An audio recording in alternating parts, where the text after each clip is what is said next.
Puno ng pag-asa, nagkaroon ng maraming pagbabago. Totoong marami pa akong pangarap na gustong makamit at matupad. Ngunit may mga karanasan din naman na nais ng kalimutan ng tuluyan. Maraming beses din akong nasaktan at napagod. Nangailangan ng matinding pagpapasya sa ilang bagay sa buhay.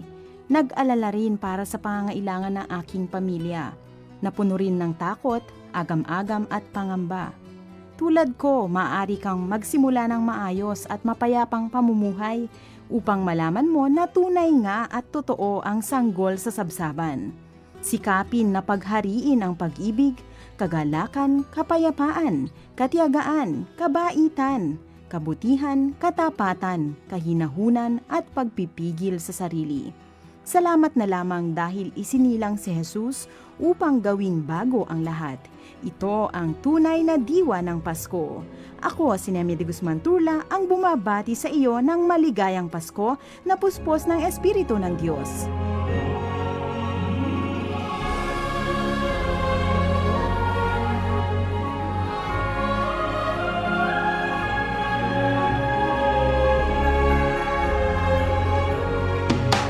Nagsasahing papawid mula sa Santiago City, Isabela. Tampok ang iba't ibang wika at kultura. Nagpapahayag ng mensahe ng pag-asa mula sa Panginoong Hesukristo. Ito ang 1143 TZMR, your Missions Radio. Ang estasyong ito ay matatag na katuwang ng kapisanan ng mga broadcaster ng Pilipinas, nagdiriwang ng matatag at tapat na pamamahayag. Konektado! Napapanahong aral at prinsipyo mula kay Hesukristo. Konektado! Mga kapatid, magandang Sabado na umaga sa inyong lahat. Sana po nasa magandang katayuan kayo. Ngayon po ang Saturday morning at tayo po isama-sama muli sa loob ng 30 minutes dito po sa ating programang Konektado. Miyembro po tayo ng KBP, ang kapisanan ng mga broadcaster ng Pilipinas. Muli po, ito po si Pastor Jay Banzuelo. I do hope na itong weekend na ito, okay po kayo. At itong nakaraang mga araw, medyo matindi ang traffic, at least dito sa Metro Manila. Hindi ko alam kung dyan ho sa inyong mga lugar ay okay naman ang sitwasyon.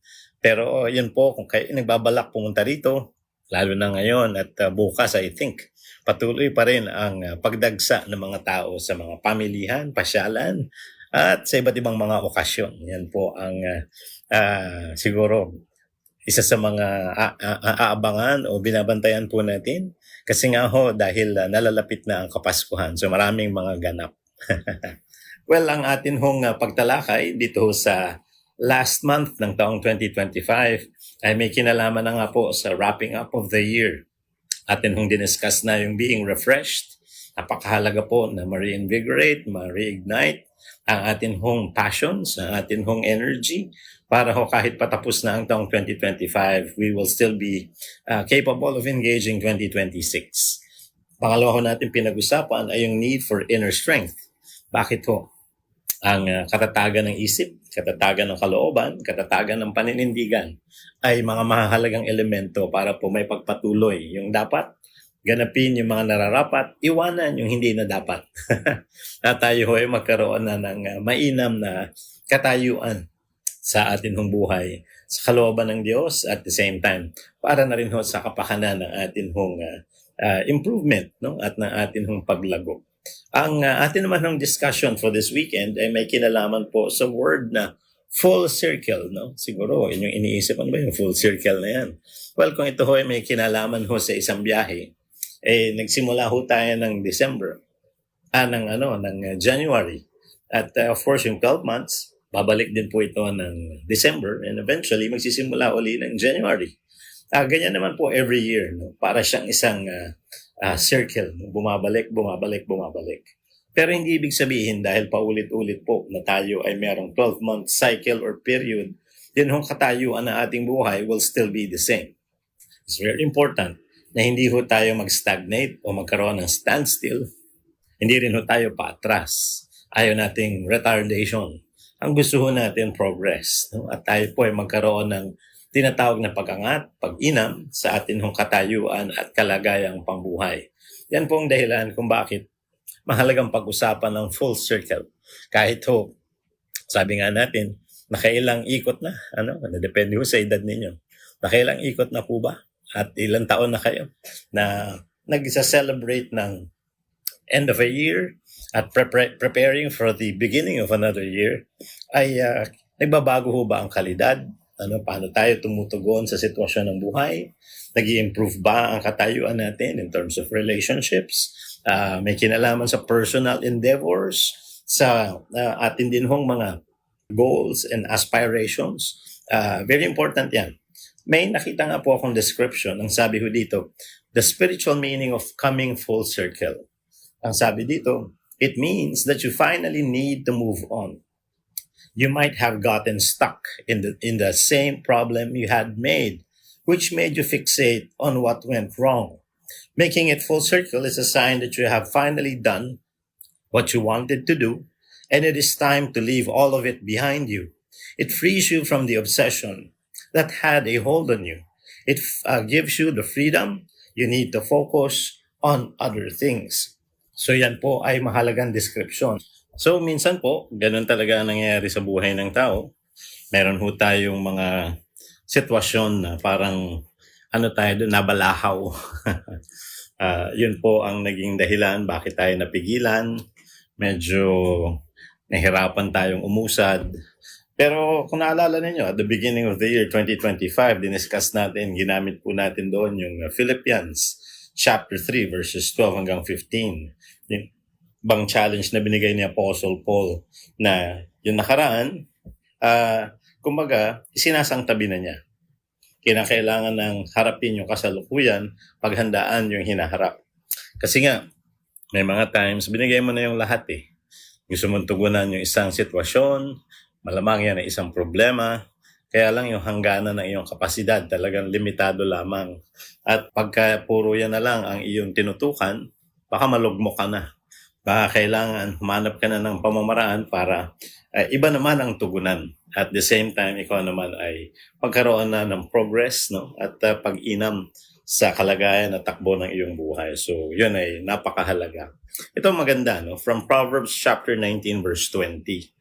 Pag binabasa ko to, ini-imagine ko si Solomon. Immediately ba na naging wisest man who has ever lived yung tao? Malamang ang sagot ay hindi. No? Alam naman natin yung progress ng kanyang buhay.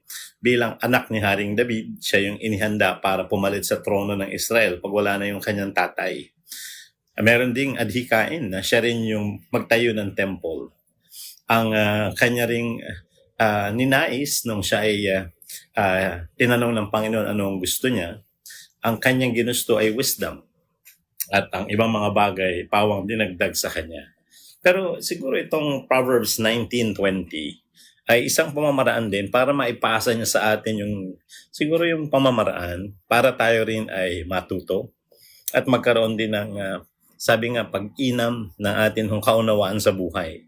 Sabi niya, listen to advice and accept discipline. So gusto mo ng improvement, no? Para hindi naman paikot-ikot lang yung buhay natin at parang na-stuck up na lang tayo.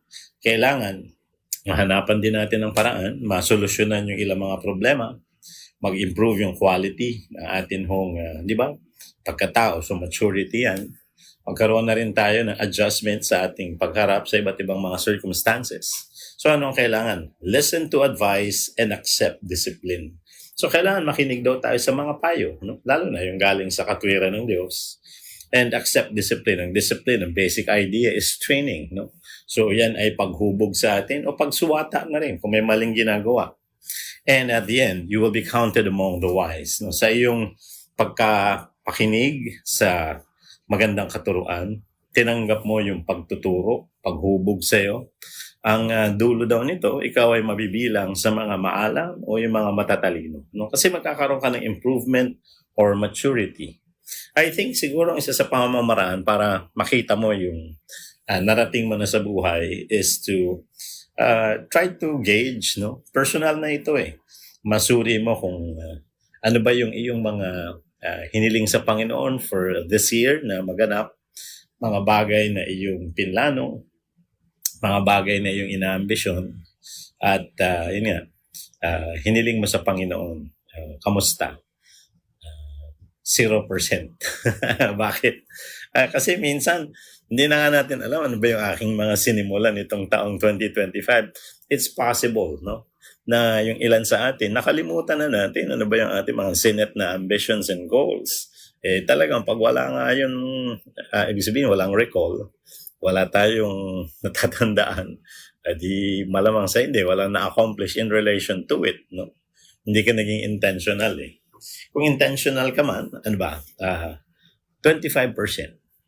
Di ba? Baka ganun. Yung na-achieve mo, okay na rin.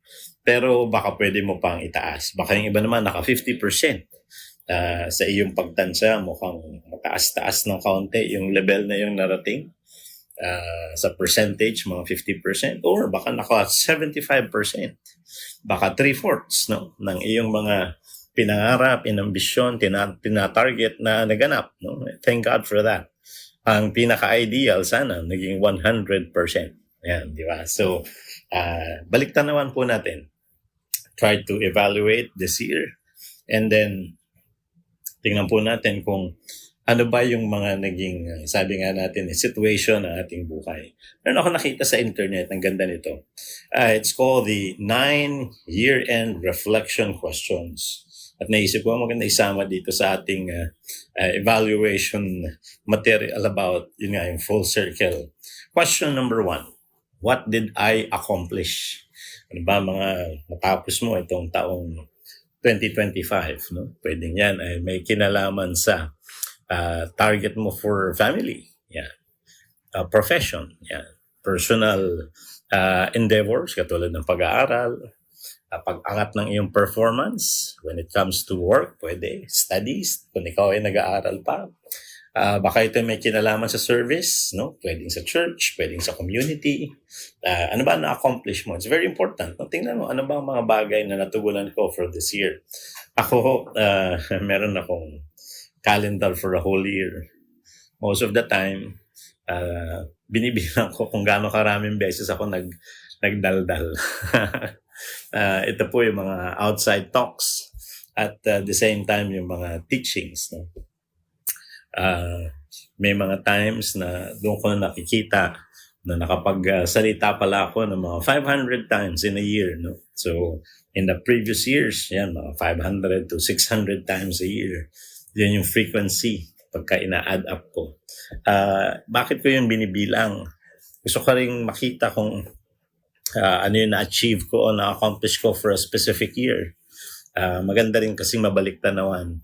And then, yung calendar na yun, tinitingnan ko ano nga ba yung occasion na ito. Nakasulat din ho yung konting description kung anong araw yun. Is it a Sunday?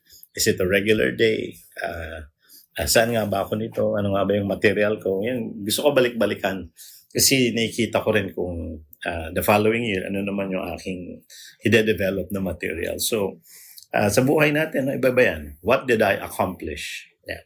Number 2, what challenges did I face? No? So, minsan may mga unknown variables nagdadatingan sa buhay natin. Yung mga inaasahan, ito yung may kinalaman, for example, sa talagang sineset natin na mga targets. No? Halimbawa, kayo po ay nagkaroon ng quantitative targets. Like, for example, production yung sa inyo. Magdadagdag kami. Ganito yung gusto kong gawin. Dumami yung aking mapoproduce. Pwedeng yan ay may kinalaman sa inyong church. Gusto namin na mag-increase ang membership ng ganito kadami for this year. So, target yun eh. No? So, syempre, pag halimbawa, magko-construct kami. Yan. Target yan.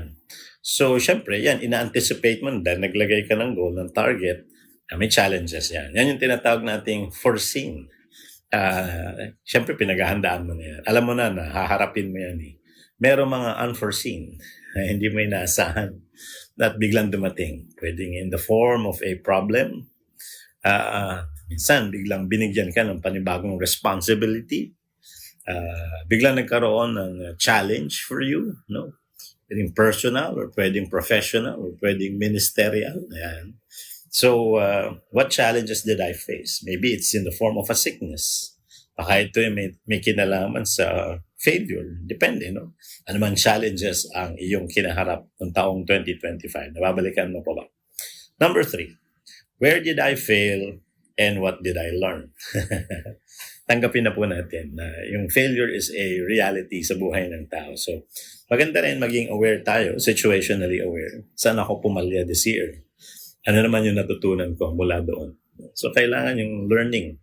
Yung pag-fail natin kasi is a means for us to learn, adjust, and be better. No? So, mahalaga din yun. Number 4, who supports me and helps me grow? No? So, ito naman in relation to people. No? Sino ba yung mga sumuporta sa iyo sa 2025? Sino yung mga influencers mo sa buhay na tumulong para ikaw ay lumago? No? Nakatulong sa iyo in terms of teaching, mentoring, guidance, rebuke. Ano? Marami yan. So, whether formally or informally. Number 5, what relationships are missing from my life? Yan. So, ano ba yung mga ugnayang pangtao na sa feel mo ay parang hindi mo natugunan o nakaligtaan mo o kinakailangan na-realize mo kailangan mo sa buhay mo. No? So, ako nga po, may kumausap sa akin just last Wednesday. Nagsaset na every month meron kaming meeting. No? Ito po ay mas maedad sa akin and a very accomplished person. Pero gusto niyang magkaroon ng mentorship. Ang medyo kakatwa lang dito, ako po yung mas bata. Ako daw yung gusto niya maging mentor. No? Sabi ko, as much as for me, it is a privilege. No? Pero parang iniisip ko, mas marami ako matututunan sa kanya. So iniisip ko na lang na itong aming gagawing parang regular meeting and follow up for each other ay magiging mutual mentorship. Na siya ay marami siyang may tutulong sa akin, tiyak na tiyak yun. At ako naman, kung ano naman yung pwede kong maging input sa buhay niya, na nakikita niya, pipilitin ko naman ding tugunan to the best of my ability. Kasi ang sabi niya, kailangan meron siyang accountability partner, as do I. No? Yan din ang aking naisip. At mukhang itong interaction, ito would help both of us. No? So, maganda, no? Nagkaroon ng ganito. Nung una, iniisip mo, sana meron akong maging mentor. Ngayon, meron na. So, ito yung relationship that you felt was missing in your life. Sa akin, for the whole of 2025, dumating sa last month. Itong December, last Wednesday lang. And I think it's a preparation for my 2026. Now, yung number 6, when is enough enough? Baka naman kinakailangan mo na mag-set ng boundaries, no? Ito na yung taon na parang meron kang tinulungan, na mukhang yung hangganan, naabot mo na, meron kang dapat gawin, feel mo, naging sapat na. At kailangan mo mag-venture out ng ibang mga bagay. O baka naman, nasagad ka na, feel mo, kailangan ko na ng pahinga. I have to rest from this. Kung malinaw na yung udyok ng Panginoon sa'yo, sa area na yan, siguro it's high time for you to somehow detach and rest. No, baka kailangan na yan. When is enough enough? You're setting boundaries. No? Napakahalaga din po nun for self-care. Number 7, what do I fear? Ano ba yung mga bagay na kinakatakot mo? Lalo na itong 2025. Nung nakaharap mo itong sitwasyon na ito, ba't ka natakot? At paano mo kaya ito i-engage? If ever it does, di ba, happen again. No? At nangyari uli na bumalik yung ganyang sitwasyon o yung pagkakataon sa iyong buhay. So it's also a way para i-figure out mo kung paano mo tutugunan ang isang naging difficult situation sa iyong buhay. No? Number 8, what brings meaning to my life? No? Ano ba yung lagi mong pinupursue na sa iyong tingin ay nagbibigay kahulugan sa buhay mo? Kahulugan din sa iyong ginagawa. No? Napakahalaga nun. Pag hindi mo makita yung meaning ng iyong buhay o meaning ng iyong ginagawa, mahirap magtuloy, hindi ba? So, napaka-importante. Kaya nga, lagi nating pinapaalala yung need ng God factor. Talagang iba yung may dudulot na yung ating spiritual aspect ay natutugunan through the Word of God. At tingnan nyo si Solomon, matalinong tao. Nung nalayo sa Diyos, pinursue na lang niya yung mga pleasures ng mundo. Sabi niya, everything is meaningless. No? Parang nang hinawa siya sa buhay and he did not find greater value. Kaya ang sabi nga niya, the whole duty of man is to fear God and obey His commandments. No? So, doon niya nakita yung purpose ng buhay niya at ginagawa niya. So, very important pala yun. So, yun naman sa iyo, what brings meaning to my life? And number 9, who am I becoming and who will I be in the end? No? So may target ka. Ano na ba ang kinalalabasan ng aking pagkatao, ng aking buhay? Do you think you're improving in terms of character, conduct, abilities? Di ba? Ano bang gusto mong maging kahinatnan sa dulo? No? Yun ay napakahalaga. So these are the 9 year-end reflection questions na maganda ring pagpapaisip sa atin. Si Beth Moore, no? Maganda yung kanyang insight. Ay gusto ko ito iduktong doon sa aking binabasa. Alam niya naman yung parable of the di ba, the lost son. Yung prodigal son sa Luke 15. Alam naman po natin na yung kwento noon ay yung anak, yung mas bata, kasama ng tatay niya, parang gustong humiwalay, gustong lumiban. So, ang nangyari, hiningi niya yung mana niya, binigay sa kanya, lumipat siya ng bansa, kasama yung mga kaibigan niya, nilusta yung pera ng kanyang ama sa makasalanan na pamumuhay, naubos yung kanyang kayamanan, nawala mga kaibigan niya, at siya naging parang alipin na lang doon sa bansa na yun. Na pati daw yung trabahong pinagawa sa kanya, pagpapakain ng baboy, pati daw yung pagkain ng baboy, kinaingitan na niya. Hanggang naisip niya, doon sa bahay ng aking ama, yung mga nagtatrabaho sa kanya, mainam eh. Pupunta na lang ako doon para magtrabaho bilang isa sa kanyang mga alipin, hindi na bilang kanyang anak, no? So bumalik din uli siya.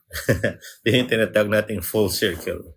Siguro kung yung parable na yun has something to do sa interaction ng tao sa Diyos, minsan ganun, no? Gusto natin sumubok ng buhay ng layo sa Diyos. Yung gusto natin, independence, autonomy, yung freedom natin, detached from God and yung kanyang mga kagustuhan. Kaya lang sa dulo, babalik din dun eh. Kakailanganin din natin siya. Gusto rin natin ang kaayusan ng takbo ng buhay as we mature. At alam naman natin, walang ibang sitwasyon kung kailan tayo mas maayos, kundi dun sa panahon na tayo ay kasama ng Panginoon. Di ba? Dun sa ginagawa natin yung kalooban niya. So, dun minsan, pag ikot natin full circle, ikita rin natin yung improvement at maturity natin. So, duktong natin itong saying ni Beth Moore.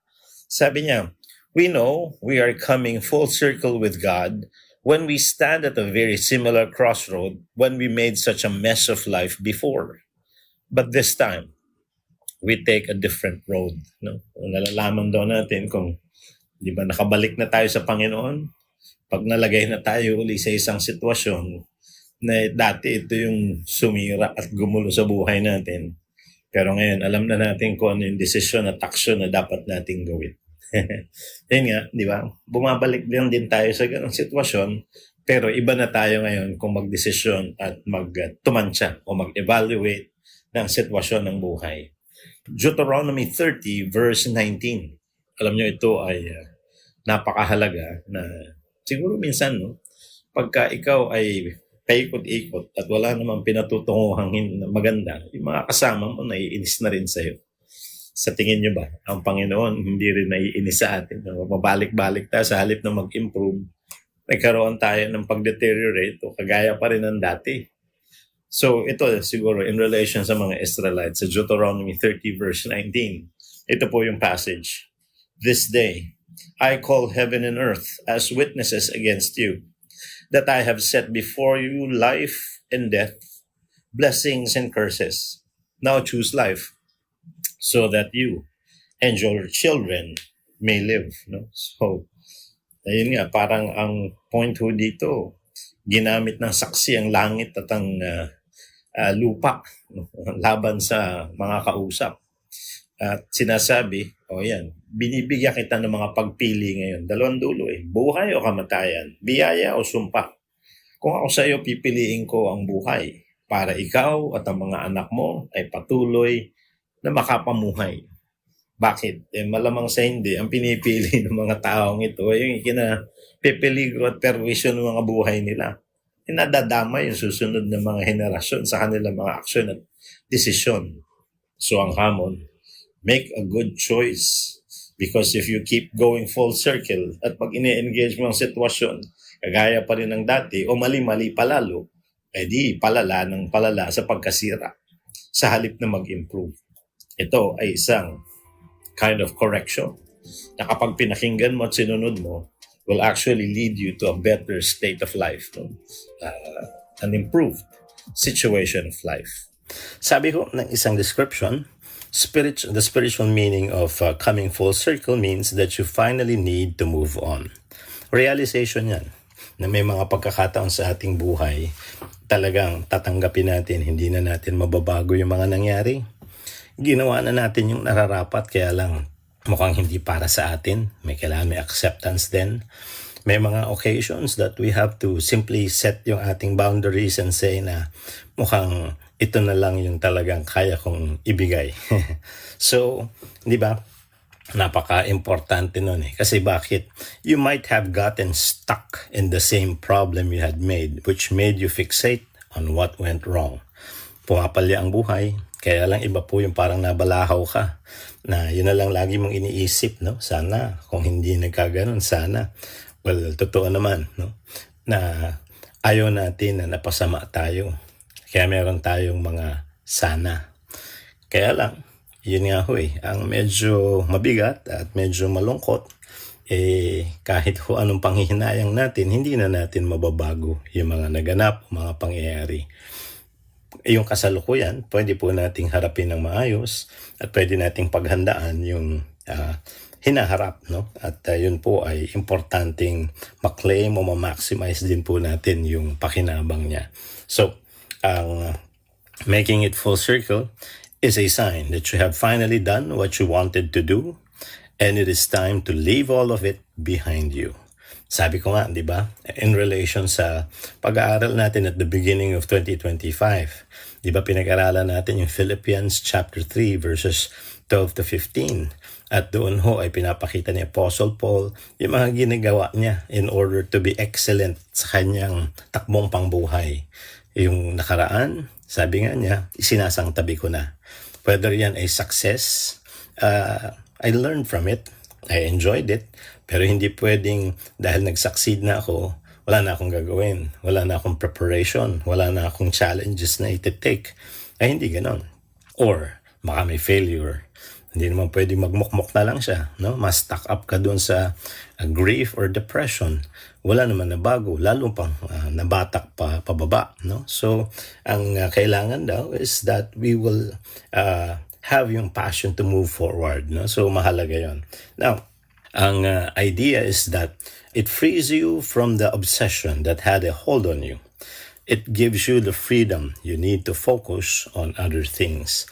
Ang buhay kasi ay merong myriad of responsibilities. No? Marami tayong panunungkulan, marami tayong pananagutan na importante na hindi po natin nanineglect. Pero nga may limited capacity tayo, limited time. May mga times yun nga nangyayari, we tend to neglect. Pero ang sabi ho dito, para mas maging balanse yung atin hong pagtugon sa atin hong sitwasyong pangbuhay, ay hindi ho tayo sa isang bagay lang nakatuon. Kailangan din nating balansehin na yung ilang pang mga elemento ng ating buhay ay matutukan din natin. No? So, kabahagi yun. So, nagkamali tayo, nagkaroon tayo ng kung tawagin natin mga regrets sa buhay, pero sana sa susunod ay hindi na ho natin yun maulit. Di ba? Yun nga ho yung pagkakaroon ng experience na parang full circle. Bumabalik ulit sa mga pangyayaring, di ba? Sabi nga, kung ano yung parang yung gulong ng palad, paikot-ikot daw. Pero totoo naman, no?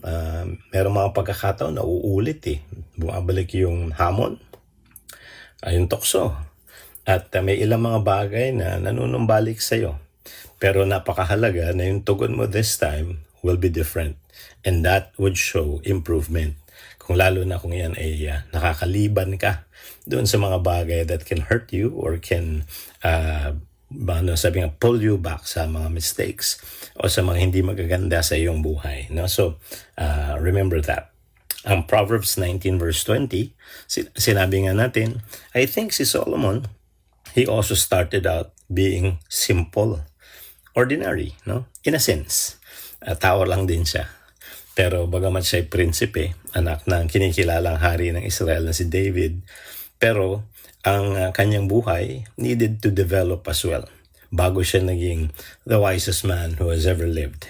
Dito sa Proverbs 19:20, may glimpse tayo kung ano yung dapat gawin. Sabi niya, listen to advice and accept discipline. And at the end, you will be counted among the wise. Makinig ka daw sa payo. Tanggapin mo ang mga pagtutuwid at paghubog. At sa huli, ikaw daw ay mabibilang sa mga taong matatalino. Ayan. Well, bakit nga natin kailangan tutukan ng takbo na ating buhay? Kasi nga, kinakailangan makikita mo rin yung development. Halimbawa, may goal tayo, di ba? Nag-goal setting tayo nung first part of the year. Naalala mo pa ba yung goals? Nagawa mo ba? Magkaiba yun eh. Minsan kasi nakakalimutan natin, kaya the following year, ganun uli yung resolution natin. Minsan naman, sinusubukan natin. Kaya lang along the way, parang napagod tayo, give up natin. So, ano ang na-accomplish? Baka 0% ba? Wala. O 1/4, 25% ba? Kalahati ba? Naka 50% ka sa pagkaabot ng iyong mga adhikain? 75%. Or 100% pa yung na-achieve or na-accomplish. No? Napakaganda niyan. Pero, para masukat natin ng maayos yung ating takbong pangbuhay, ito po ang siyam na reflection questions that can help you. No? The first one, what did I accomplish this year? Ano ba ang mga natapos mo? Whether yan ay something professional, pwedeng sa pag-aaral, sa mga, di ba, output, achievements, yan. Or pwedeng personal endeavor, di ba? Gusto ko itong taon na ito, yan, ganyan. Meron akong mga nakausap, no? Ito ay mga kababaihan na nasa senior na ang mga edad. Ang kanilang goal for the year is to read the whole Bible.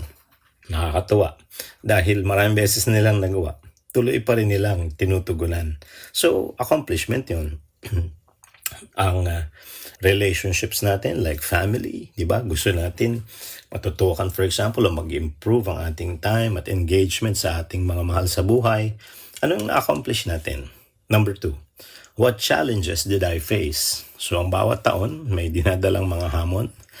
May mga dinadala na mga, kung tawagin natin mga memorable na karanasan in a challenging way. Pero, yun nga, ano ba yung mga hinarap mong challenges this year? Balikan mo. At paano ka ba humarap dyan? Paano ka nakalampas? Number 3, where did I fail and what did I learn? No? Saan ka naman pumalpak? Ano natutunan mo? No? Lahat naman ay nagkakaroon ng failure. Pero ang mahalaga, ano yung natutunan natin and how did we bounce back? Ang sumunod, tao naman to. Who supports me and helps me grow? No? Sino ba ang mga taong tumulong sa'yo at naging kaagapay mo sa iyong paglago? Number 5, what relationships are missing from my life? No? Ano bang mga relasyon ang kailangan ko maidagdag kasi parang kulang sa aking buhay? Yan, tingnan. Nakaligtaan mo bang bigyan ng panahon ng pamilya, kapatid mo, magulang mo, mga kaibigan? Wala kang parang small group or discipleship family, parang ganyan, yung discipleship group. Mga ganun di ba? So, yun yung tanong, no? What relationships are missing in my life? When is enough enough, no? Nakapagsaset ka na ba ng boundaries? Nakapag ka hindi tama, pag ayaw mo, ay nagagawan mo ng paraang panindigan yung mga prinsipyong alam mong tama, matuwid at makadiyos. No? At hindi ka pumapayag na ikaw ay pilitin, abusuhin sa mga sitwasyon at kalagayan na kontra sa iyong paniniwala at paninindigan. Number 7, what do I fear? No? Ano ba mga kinakatakot mo? Number 8, what brings meaning to my life? Na nagbibigay kahulugan sa iyong buhay. And number 9, who am I becoming and who will I be in the end? Ano ba ang kinalalabasan ng buhay ko? At ano ba magiging kahihinatnan ko sa dulo? No? So yun po, mga bagay that makes you set goals for your life, whether short-term or long-term goals. So yun po ay mahalaga. Si Beth Moore, no? Meron siya magandang saying dito. I think pwede nating i-equate kay, yun nga, the parable of the lost son. Galing sa kanyang ama, nakita niya yung magagandang bagay, naranasan nga niya Pero ginusto niyang kunin yung mana niya at umalis. Nagtapon ng pera at namuhay ng sabi nga puro kalayawan. Naubos yung pera, nawala yung kaibigan, naging alipin, nahirapan, naisip niyang bumalik sa kanyang ama. Yun yung circle. Umalis ka, binalikan mo din.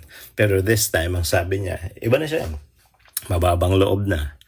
Lalapit na siya sa ama niya. Dati kinukuha lang niya yung manay. Ngayon naman makikiusap. Pangalawa, hindi na daw siya magiging anak. Bayarang alipin na lang kung mamarapatin ng kanyang ama na parang tauhan na lang sa tahanan ng kanyang ama. At least doon maganda-ganda takbo ng buhay. At makikita natin, iba na siya. No? Meron na siyang appreciation doon sa presensya ng kanyang ama at yung kalagayan na pwede niyang maranasan kasama yung kanyang tatay. So, sa buhay natin, yun po mahalaga. So, ito yung sinabi ni Beth Moore, i-connect natin doon. We know that we are coming full circle with God when we stand at a very similar crossroad where we made such a mess of life before, but this time we take a different road, no? So, alam mo kung sa pag-ikot, maayos ka na eh. Bakit? Nakakasalubong pa rin at nakakasalamuha yung mga bagay na dati naging peligro sa buhay mo. Yan. Pero ngayon, alam mo nang tugunan. Alam mo nang harapin. Alam mo na ngayon yung tamang pagdedesisyon.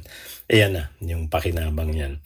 Ang Deuteronomy 30:19, sabi natin kahapon ay napakagandang talata para ipakita na mahalaga, no? Na talagang sineseryoso yung mga tao na parang paulit-ulit na sa kamalian at sa negatibong epekto sa iba. No? Ito nga, kinausap na yung mga taga-Israel.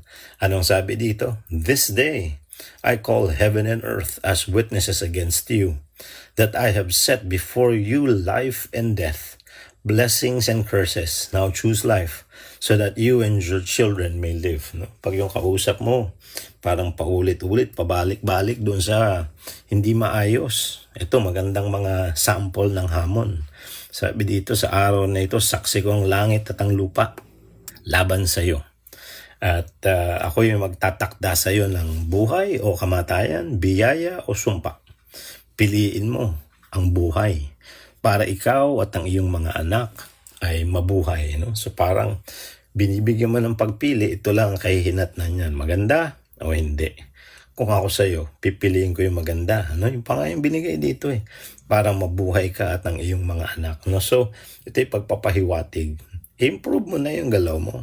Ayusin mo na sarili mo. Yun yung pinaka essence na ipinapakita po sa atin dito. Now, mahalaga daw yung PERMA principle. No? Paano mo malalaman na kahit, sabi nga natin, umiikot-ikot lang yung mga buwan at mga, di ba, taon. Pero ako ba ay nag-improve sa quality? Ito daw. Yung PERMA ay mga letra na nag-symbolize ng ilang aspeto ng buhay natin. Number 1, P is for positive emotions. Natututunan mo na ba na ma-overcome yung negatibong mga damdamin na nagdudulot ng hindi magandang pag-aasal at galawan sa iyong buhay, at natututunan mo na ito ay mauwi sa maganda-gandang damdamin. Kung dati, hopelessness, marunong ka na ba ngayon magkaroon ng hope? Dati, medyo anxious. This time, meron na bang courage? Yung mga ganon, nakaka-shift na ba ang buhay mo? So P, positive emotions. E, engagement. Sabi ko sa inyo noon, ang sarap mangarap. Walang problema, ang taas ng pakiramdam na maganda. Kasi may iniisip mo yung posibilidad. Yung iyong damdamin, parang, sumasakay, di ba? Kaya lang, baka nasobrahan tayo sa pangarap. Pag hindi mo tinugunan, yung dapat tugunan, mananatiling pangarap yan. Pero hindi magkakaroon ng realidad. So, very important that we have an engagement. Yung engagement, tutugunan natin yung mga bagay-bagay na kailangan sa ating buhay. R is about relationships. Yung bang mga relasyon natin na pag-inam na natin. Wala tayong magagawa patungkol sa tugon at pakikitungo ng iba sa atin. Hindi natin kontrolado eh. Pero yung ating bahagi sa isang relasyon, yan kontrolado natin. Yan ay pwede nating, sabi nga, i-improve. Bawasan yung toxicity Ano ang mga nilalaman ng toxic interaction, abuse, and conflict? Di bawasan para magkaroon ng healthy relationship. So, kamusta ang ating relasyon?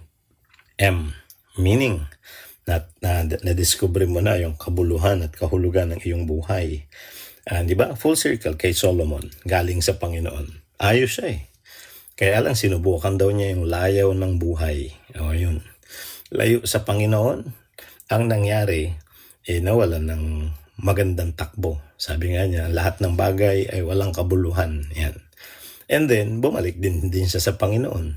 Yun yung best place sa buhay niya eh. Kaya sabi nga niya, di ba, the whole duty of man is to fear God and to obey His commandments. Nakita niya ang kabuluhan ng buhay galing sa Diyos. No? So, doon ka rin babalik. Yan nga. At yung ginagawa mo, do you find meaning in what you're doing? No? Kailangan purposeful yan eh. Kaya nga si Paul, di ba, sabi niya, whether I eat or drink, whatever it is that I do it for the glory of God. No, that has a clear, parang reason why you're doing what you're doing at makabuluhan, di ba? Meaningful. And letter A is yung tinatawag nating accomplishment. Ano ba ang mga natugunan, natapos, mga napagtagumpayan? Yan po. Ano ang accomplishment natin? So, PERMA, no? Now, merong magandang paunawa sa Colossians 1:11. Isipin mo yung prayer ni Paul para dito sa mga believers. Sabi niya, may you be strengthened with all power according to His glorious might, so that you may have great endurance and patience. Sabi niya, ang panalangin ni Apostol Pablo, no? Na kayo'y magkaroon ng lakas at nagaling sa Panginoon, no? Na magdudulot na sila po ay magkaroon ng katatagan at pagtsatsaga. So yan, mahalaga yan. And so, pag pinag-uusapan natin yung full circle, we also have to think, ano ba yung mga bagay na gusto kong patuloy na matutukan sa aking buhay. So ito, mga evaluative din to. No? Ibig sabihin, mga bagay na pwedeng gamitin, panuri ng buhay. A new friend that you made this year. Meron ka bang bagong naging kaibigan? What was the biggest surprise this year? What are you most grateful for this year? What is the best place you visited this year? Yeah. The one thing you want to learn next year. What is something you want to change next year? What is a place that you want to visit next year? What is something new that you want to try next year? And what is the unexpected joy that you have experienced this year? Yan. What are the biggest time wasters in your life this year? Yan, kailangan mo ring harapin yan. Bang naging dahilan? Ba't naksaya ko lang yung oras ko at panahon? What is the biggest regret this year?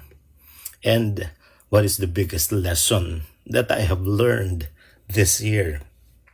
So yan po ay ilang mga katanungan na napakahalaga para suriin din natin yung kalidad at kalagayan ng ating buhay. So, bagamat umiikot ang mga buwan pabalik lang, paikot-ikot, pero yun nga, yung sitwasyon natin pwede namang nababago. Ang pinakamahalaga, kasama natin ang Diyos. Psalm 32 verse 8. Anong sabi ng Panginoon? I will teach you and guide you in the way you should live. I will watch over you and be your guide. So sa ating buhay, sana po yan ay isang bagay na hindi mawaglit. Na ang Panginoon ay laging nagbibigay ng kanyang paunawa at pangunguna, sumunod tayo at magpasakop para makita rin natin yung improvement at kalidad ng ating mga buhay. No? So that, yun nga, we will appreciate yung bawat full circle na dumadaan because we see in development and growth ng ating buhay. Paalala po ng ating programa sa bawat pangailangan ng sitwasyon sa buhay po ng tao. Ang salita ng Diyos, laging konektado. Have a blessed Saturday morning, mga kapatid. Konektado! Napapanahong aral at prinsipyo mula kay Hesu Kristo. Inaanyayahan namin kayong makinig muli kay Pastor Jay Banzuelo sa Konektado, alas 11 ng umaga sa darating na Sabado.